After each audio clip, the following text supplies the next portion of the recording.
Okay, welcome team managers. Welcome back to the AltiusRT system. It's now time to set our lineup, our starting lineup and squad list or team list for the first match. It's obviously now past 11 AM on Saturday the 2nd of April because I've changed the status of the competition and the lineup system is now available for us to use. So far prior to now you should have nominated your full league and league reserve squad list or registered them to the team. You can see here in this dummy system in the training environment with all the dummy data that I've created.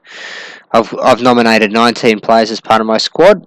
You can have up to 25, 30, 35 players as part of this list. It's no problems at all. You can see as part of that I've nominated one captain and two goalkeepers. I've also nominated 6 team staff, of which I've got one head coach nominated and one team manager. And just to recap, we did all of that through this register button. But what we're more interested in now is setting our starting lineup for the upcoming match. So you can see, again, we've got our competition. Now that could be men's, women's, Premier League or Vic League 1. And the team that or the club name that you're managing. You could be in a situation, once again, where you've got access to both your men's and your women's teams here, in which case a second one will appear below the first. But to set a starting lineup, it's nice and easy. We just go to the lineups screen and it will seriously just be a matter of using the drop check boxes and radio buttons. It's nice and easy. You can see here we've got the match details. There's no match name because it's not a final. It's match number 1 of the season. You can see who you're due to play in the match.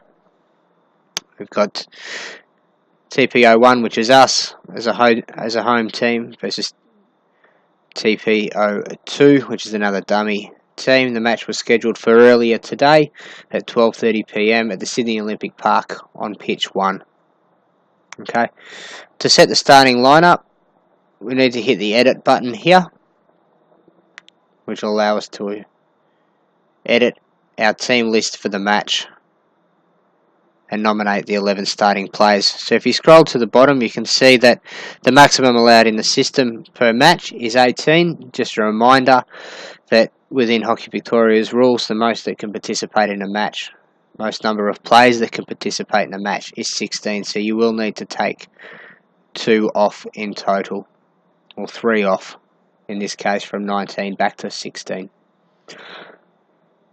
Okay, so taking part in the match roster will be everybody that remains checked, and I've unchecked the 3 that will only play in the reserves and not participate in the league game. From here we need to select our starting 11 players, or up to 11 players that will start the match, and it is just a matter of selecting all the players that will start the match. 3, 4, 5, 6, 7, 8, 9, 10. Select one more, and that's our starting lineup. You can see that I have checked a player that is a goalkeeper and a captain. Okay, if I wanted to change my captain at any stage, it's simply just a change of the radio button.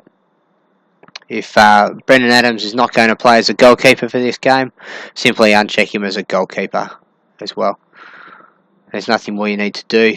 There should be no need to manage the suspended button or the suspended check boxes.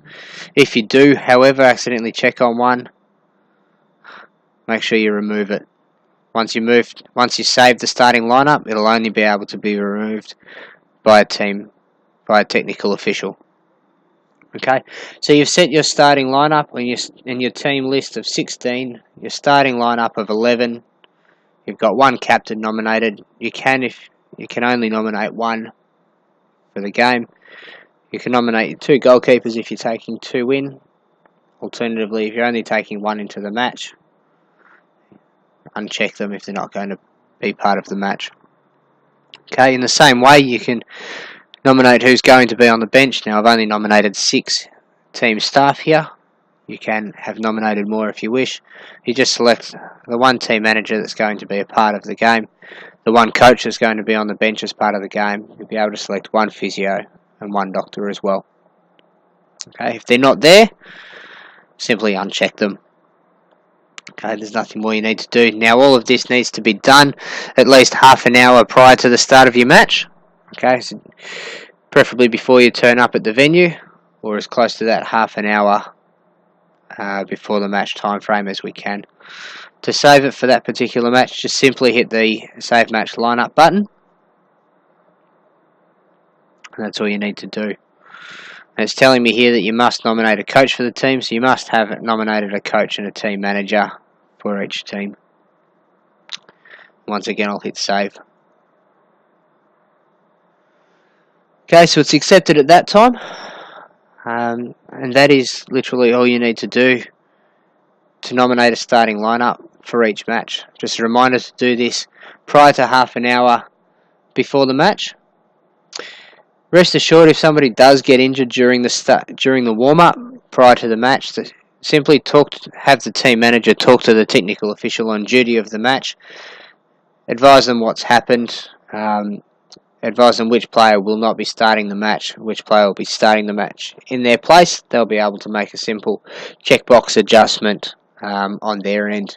Once it gets sort of within that half an hour before the match period, the technical official may change the status of the match, which will lock the ability for you as a team manager to edit the playing list or the starting lineup. This is why you'll need to speak to your technical official to change this. It would be recommended to, as a team manager, introduce yourself to the technical official before each match. We want to get the relationship off to a good start, particularly at the start of the season. As together, you'll have to work together. To get through the match the right way. Make sure all the statistics are recorded correctly, and everything's being done right. As for a team manager, the only thing that's left to do on a weekly basis will be to sign the electronic match sheet at the end of the match, and then that's it.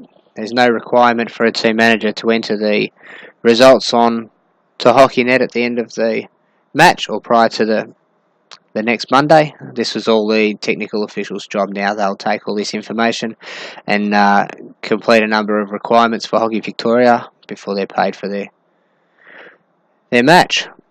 Again, if you have any questions, please direct them to my email, which is chacket@hockeyvictoria.org.au.